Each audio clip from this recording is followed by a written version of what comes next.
everybody, I'm Bernadette Snowden and I live in North Yorkshire, and I'd like to read a series of poems about cats.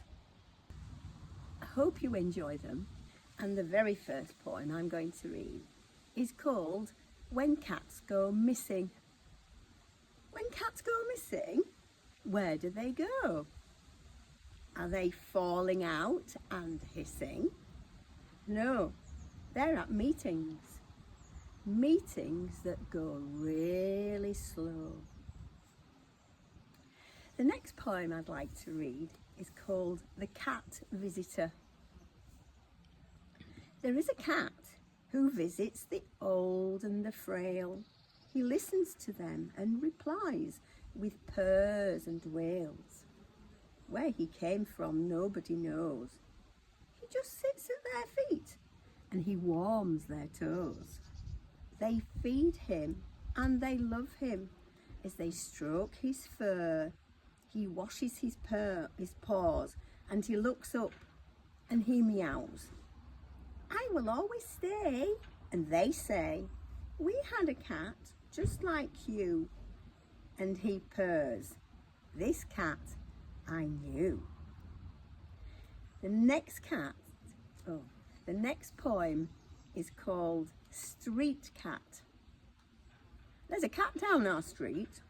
It seems to belong to everyone, and it answers to a lot of names, especially when those names are followed with pilchards, anchovies or sardines.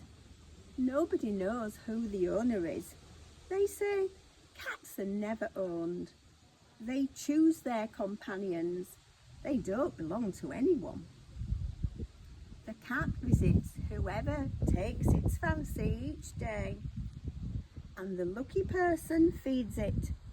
Today it's cheese and eggs, and the cat sleeps, and then it's away through the next open door, through the next doorway, or he stares through a window to be beckoned in.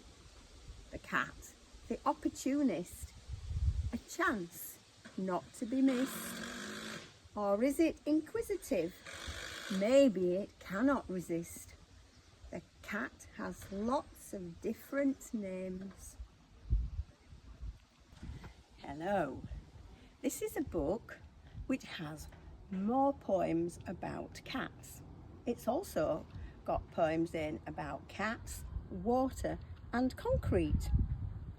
And you can buy it online from Egalitarian Publishing.